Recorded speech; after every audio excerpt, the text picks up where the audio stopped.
Salut la compagnie, c'est Jules Melon, et aujourd'hui, dans la Prociné Critique, à la veille de la sortie de son nouveau film Douleur et gloire, ou Dolor y Gloria, j'ai décidé de me replonger dans la carrière de Pedro Almodóvar, cinéaste espagnol très reconnu, en revoyant son film sorti il y a 20 ans, Tout sur ma mère, ou Todo sobre mi madre, avec au casting, entre autres, Cecilia Roth, Marisa Paredes ou encore Penélope Cruz.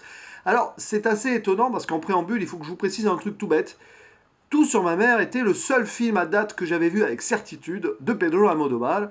J'ai peut-être aussi vu Talon Aiguille, il me semble, à la télévision à l'époque, mais je n'ai pas un souvenir particulier de ce film, donc je préfère me taire à son sujet. Par contre, Tout sur ma mère, quand je l'avais vu, il m'avait marqué, j'avais beaucoup aimé, et j'avais donc envie de le revoir avant d'aller découvrir potentiellement sa nouvelle œuvre au cinéma. J'aurais très bien pu décider de regarder d'autres œuvres que je ne connais pas de lui, mais très connues, genre La mauvaise éducation, Bolbert, ou je ne sais autre quel film il a réalisé. Il a tellement réalisé de choses reconnues que c'est difficile d'en faire la liste comme ça de tête. Mais non, j'ai pris le parti de revoir Tout sur ma mère, parce que j'avais envie de me hyper positivement avec certitude, quoi qu'il arrive, quant à la sortie donc de Douleur et gloire. Euh, c'est donc certainement un réalisateur que j'approfondirai par la suite, à terme, parce qu'il y a certainement pas mal de chefs-d'œuvre que je n'ai pas encore vus de lui. Parce que je confirme qu'en revoyant Tout sur ma mère, j'aime ce film, très particulier, mais en même temps le cinéma d'Almodovar, même si j'ai pas vu beaucoup de films de lui, donc je sais à quel point il est particulier. J'ai des extraits en tête, je connais ses thématiques et tout. Et en revoyant Tout sur ma mère, je n'ai pas été surpris, mais par contre, le cachet ultra dramatique de l'histoire m'a une nouvelle fois pris aux tripes. Et c'est vraiment un film, en un sens très viscéral, sur des êtres humains qui souffrent, notamment ici plus précisément des femmes. Comme dans beaucoup de films d'Almodovar d'ailleurs, parce que quand on regarde ces thématiques, voilà, j'ai fait un petit tour sur Wikipédia pour être certain que je ne dise pas de bêtises quand même, parce que finalement, je connais assez peu le bonhomme à travers ses œuvres. Il a toujours ces thématiques qui reviennent, et notamment des films centrés sur les femmes. De mémoire, quand je pense à Almodovar, je vois toujours des films avec des femmes en tête d'affiche, que ce soit donc avec les actrices Carmen Maura, Penelope Cruz, Marisa Paredes, qui apparaissent ici, les deux dernières nommées, Victoria Abril, ou encore donc Cecilia Roth, qui tient le rôle principal dans ce Tout sur ma mère. Il y a aussi ces thématiques liées à l'identité sexuelle, telles que le travestissement ou l'homosexualité. On est en plein dedans dans ce film-là. Il y a aussi les relations parents-enfants. On est évidemment en plein dedans ici avec un titre comme Tout sur ma mère, vous pouvez imaginer. Et également le côté mise en abîme. Voilà, je sais qu'il fait beaucoup de références à l'art, que ce soit au cinéma, au théâtre et tout. Et ici, c'est clairement direct, puisque le titre Tout sur ma mère, Todo sobre mi madre, est inspiré du titre de film All About Eve, ou Eve en français, de Joseph Mankiewicz, qui est l'un de ses cinéastes influenceurs.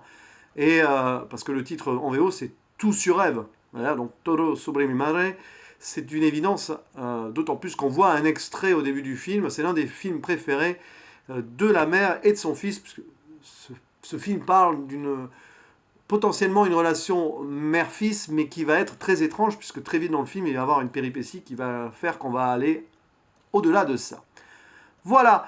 Donc, et puis aussi, tout ce qui est référence à la drogue, au monde du spectacle, évidemment, là ça va avec la mise en abîme, puisque dans le film, on a une représentation théâtrale en continu du Tramway nommé Désir de Tennessee Williams, qui a été adapté d'ailleurs au cinéma par Elia Kazan, qui est l'un de ses réalisateurs préférés. Donc tout est bouclé, c'est intéressant parce qu'avec Almodovar, souvent on voit les références et elles prennent corps les unes envers les autres pour former un tout et quelque chose de très personnel, parce que finalement un film de Pedro Almodovar, il se reconnaît vraiment très particulièrement par rapport à d'autres œuvres, d'autres cinéastes. Il a sa personnalité et sa touche particulière à lui, j'allais dire.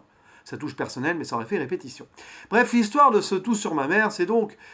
On ouvre le film avec Esteban, un fils de 17 ans, et sa mère. Ils ont une relation assez, on va dire, fusionnelle, ils s'entendent bien. On apprend que ce gamin veut devenir auteur. Il est grand fan d'une actrice qui s'appelle Uma Rojo, jouée par Marisa Paredes. La mère est donc jouée par Cecilia Roth. Et on sent que malgré cette bonne relation qu'ils ont ensemble, la mère et le fils, la mère cache quelque chose à son fils. Il a envie de savoir qui est son père. Voilà, c'est un petit peu le manque à sa vie. Il ne sait pas d'où il vient à moitié donc. Et elle lui promet avant une représentation théâtrale où il va essayer d'avoir l'autographe de son actrice préférée, donc la représentation théâtrale de Tramway nommé Désir. Et elle lui promet après, pour ses 17 ans, pour son anniversaire, de lui dire tout sur son père. Ce qui est drôle, parce que le titre c'est Tout sur ma mère, mais il aimerait savoir tout sur son père. Et donc aussi, indirectement, tout sur sa mère aussi. Et on sort, bon, du coup, quand on n'a pas lu le synopsis et tout, on s'attend donc à un film, par exemple, où on pourrait avoir une quête du fils pour retrouver son père avec l'aide de sa mère, ou alors il essaye de savoir la vérité sur sa mère parce qu'elle lui cache des choses, machin. Mais pas du tout. Parce que, et là c'est pas un spoil de le dire, parce que c'est présenté en tant que tel dans le synopsis et même dans les trailers de l'époque, je crois. Malheureusement, à la sortie de cette pièce de théâtre, le fils, Esteban, se fait renverser par une voiture et meurt. Voilà, gros drame, et je me souviens que ça m'avait... Mais j'avais vu ce film à l'époque sans connaître l'histoire. Tout sur ma mère, pouf, je crois que c'était sur Canal+, que je l'avais vu, et bam, je le balance, et pouf, tu te fais totalement surprendre et touché au cœur par cette scène horrible. Putain, merde, elle vient de perdre son gamin comme ça, paf, au début du film, et ça fait quelque chose. Et donc, comme elle travaille en tant qu'infirmière et responsable coordinatrice au don d'organes, elle accepte, et c'est beau comme geste, je trouve, elle accepte que le cœur de son fils, qui est mort cérébralement et tout, bon, voilà, elle accepte que le cœur de son fils soit transféré, enfin transfusé sur un patient malade, et donc, quelque part, il va continuer à vivre à travers une autre personne. Et là, on aurait pu imaginer que le scénario parte sur une histoire comme quoi la mère essaye de prendre contact avec cet homme qui a le cœur de son fils et voir machin. Mais pas du tout, ça va ailleurs. En fait, on sent la mère, donc, qui s'appelle Manuela, comme culpabilisée par cette mort soudaine de son fils avant qu'elle puisse lui dire la vérité sur son père. Et elle décide donc de retourner là où elle a eu cette relation à l'époque dont le fruit a été la naissance de son fils. Elle retourne à Barcelone, il me semble, pour retrouver les traces de son ex, quoi, et du père de son fils, afin de lui dire, voilà, t'avais un fils, machin. Et comme, quelque part, pour se racheter cette faute-là, d'avoir privé son fils d'un père, et peut-être, à travers l'au-delà et les souvenirs, lui transmettre, voilà, c'est lui ton père, machin, bon, on pourrait imaginer ça. Mais ça va encore plus loin derrière, parce qu'une fois à Barcelone, on se rend compte que le père, il n'est pas facilement trouvable, mais en plus, c'est un transsexuel qui a donc entre-temps changé de sexe, qui se fait appeler Lola, et pour retrouver sa trace, elle doit donc refréquenter un milieu pseudo-artistico, prostitué, machin, etc., d'amis d'époque, dont une qui s'appelle Agrado, je crois. Excellente actrice d'ailleurs qui joue Agrado, parce qu'elle joue un transsexuel homme transformé en femme, mais d'habitude dans les films d'Almodovar, c'est le sexe d'origine.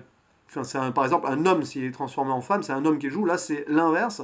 C'est d'autant plus fort comme rôle, je trouve. Donc très très bien joué par Antonia San Juan, très touchante aussi d'ailleurs comme actrice. Bref, à travers Agrado, elle va essayer de retrouver les traces de Lola. En la mettant en contact avec la sœur Maria Rosa Sanz, une jeune religieuse qui est jouée par Penélope Cruz. Mais elle aussi, voilà, elle a des soucis et tout. En fait, on s'imbrique des soucis sur des soucis sur des soucis, et plus on avance dans le film, et plus on a face à nous les souffrances de femmes, donc, qui ont du mal à vivre avec ce qu'elles subissent, que ce soit donc le rapport à leur transsexualité, leur homosexualité, la drogue, le sida, enfin, vous mélangez tout ça, et c'est très très dramatique. Alors, il faut s'accrocher pour voir ce genre de film-là. C'est sûr que si vous êtes en plein bas des vôtres, c'est pas fait pour vous. Il n'y a pas beaucoup de lueur d'espoir dans ce film. Et pourtant, il y a quand même une beauté d'action, je trouve, dans ce que fait la mère de famille, Manuela. Elle se bat pour son fils qui n'est plus là, pour sa mémoire, pour son souvenir, et moi je trouve ça mais, très fort. Il n'y a rien de plus beau que de voir ça de la part d'une mère qui pourtant a perdu son fils, de continuer à se battre pour lui. Et elle essaye de rétablir une sorte d'équilibre afin que, voilà, elle est tout fait pour que là où il soit, encore faudrait-il qu'il y ait une référence à la religion et à Dieu là-dedans, mais bon, vous savez, l'Espagne c'est un pays très chrétien, donc on pourrait imaginer ça. Là où il soit, il puisse enfin être en paix et voir donc d'où il vient à 100%. Donc, en cherchant à, on va dire, se faire pardonner à son fils qui n'est plus là, elle va rencontrer d'autres femmes qui ont leurs soucis, qui ont leurs problèmes, et elle va aussi les aider. Elle va aussi se rapprocher de l'actrice préférée, donc de son fils Omar Rojo. Elle va lui dire la vérité et tout. Ça va la toucher au plus profond d'elle, d'ailleurs, cette actrice. Actrice qui elle-même a des gros soucis personnels dans sa vie avec celle avec qui elle joue dans Un tramway nommé Désir, qui est en fait sa compagne, qui se drogue et tout, donc elle doit faire face à ça tout en jouant chaque soir sur scène. Et en plus, Manuela va l'aider parce que c'est une ancienne actrice, donc elle va remplacer sa compagne quand celle-ci sera complètement HS ou héroïne. Bon, il y a pas mal de trucs là-dedans, il y a des références évidentes en termes presque remake, on va dire un gentillet du film All About Eve, qui est là aussi l'histoire d'une femme qui prend la place d'une actrice, machin.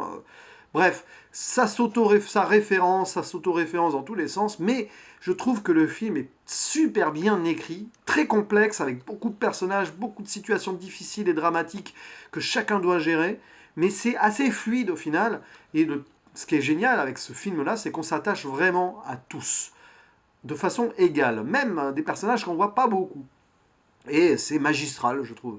Même si évidemment, alors, j'ai envie de dire, vers la fin, milieu-fin du film, ça, forcément, il y a un moment où le rythme se perd un peu, parce que, par exemple, le film fonctionne sous forme d'ellipse. On a souvent, là, 2 semaines plus tard, un mois plus tard et tout. Et forcément, il s'est passé des choses pendant ces ellipses-là. Et d'un seul coup, on voit des personnages qui venaient de se découvrir, se tutoyer, être tranquilles, machin.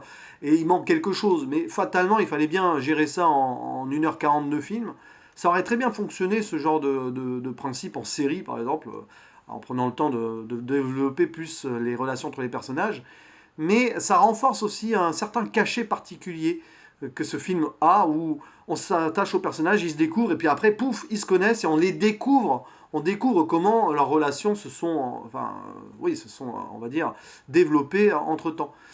Et on voit que toutes ces femmes, parce qu'il y a pratiquement que des femmes hein, dans le film, à part le fils au début qui meurt très vite, et donc l'acteur qui joue Lola, mais c'est une femme, enfin c'est une femme qui ne s'est pas transformée 100% en femme, puisqu'elle a mis enceinte la sœur Maria Rosa, jouée par Penelope Cruz. Donc voilà, là aussi d'ailleurs, il y a une idée de transmission, parce qu'elle est enceinte d'un gamin qu'elle veut appeler Esteban, comme le fils de Manuela.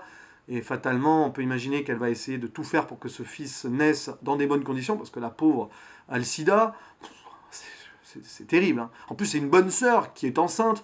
Ben, vous voyez, ce film va loin dans la tragédie, quand même. C'est une tragédie moderne. Et j'aime ça. Il y a le côté pathos très, on va dire, très contrôlé quand même, que j'aime beaucoup dans ce film-là parce que c'est fluide et que, bah, ouais, c'est sûr que c'est pas drôle, mais qu'est-ce qu'on est à fond dedans, je trouve. Puis la fin du film est belle, je trouve. Alors, j'ai pas révélé ce qui s'y passe. Évidemment, c'est lié au fils de la sœur, machin. Hein. Est-ce qu'il va naître ou pas parce qu'on peut imaginer qu'elle va faire une fausse couche ou qu'elle va crever au passage, machin. Enfin, voilà, j'en dis pas plus, mais forcément, vous pouvez imaginer qu'il va y avoir un petit drame quelque part. Mais je trouve que la toute fin est intéressante parce qu'il y a une idée de rédemption et de pardon sur le final, sans en dire plus. Évidemment, le personnage de Lola, donc le père d'Esteban, va réapparaître un moment dans le film et ça va être assez touchant également. Bref, c'est un film que je vous conseille si vous ne l'avez pas vu. Si vous aimez les histoires dramatiques mais super bien écrites, c'est fait pour vous. Si vous aimez voir comment les personnages évoluent dans un contexte de souffrance, mais aussi de solidarité et d'entraide, c'est intéressant parce que il y a la tolérance dans ce film-là aussi. C'est pas pour rien que Almodovar a choisi des personnages considérés par la société comme déviants, hein, des prostituées, bisexuels, pas bisexuels, homosexuels, transsexuels, tout ça, avec le sida, la drogue. C'est pas pour rien qu'il a choisi des thématiques assez fortes et chocs pour mettre en avance la tolérance que la société se devrait d'avoir envers ses concitoyens, quels qu'ils soient. Parce que les souffrances que chacun peut vivre ne sont pas forcément voulues. Et on doit faire avec. Et parfois, malheureusement, on doit aller vers certains excès pour pouvoir tout simplement survivre et vivre. Voilà, vivre ou survivre, comme dirait Daniel Balavoine. Je ne sais pas pourquoi j'ai cette référence-là, mais c'est pas grave. J'ai envie de dire, pourquoi pas. Bref, c'est tout ce que j'avais à dire, et c'est déjà pas mal sur ce Tout sur ma mère. Ça donne envie du coup d'aller voir Douleur et gloire, d'autant plus qu'à un moment dans le film, il y a une citation intéressante de la part de l'actrice, la Uma Rojo, qui dit, alors je sais pas la citation exacte, mais c'est pas grave, le succès n'a ni odeur ni goût, Une fois qu'il est là, on s'habitue et on n'a plus envie de le vivre. Je l'ai noté en plus, alors je triche, excusez-moi, je l'ai noté parce que ça m'avait marqué. Voilà, grosso modo, c'est le succès n'a aucune odeur ni saveur. Et quand on s'est habitué à ce succès-là, il n'existe plus. Donc j'imagine que dans Douleur et gloire, cette phrase, cette citation va avoir une certaine résonance. Peut-être dans d'autres films d'Almodovar aussi, évidemment. Mais je ne peux pas en parler parce que je ne les ai pas vus. Ah, voilà. Allez, je vous dis à la prochaine. Ciao.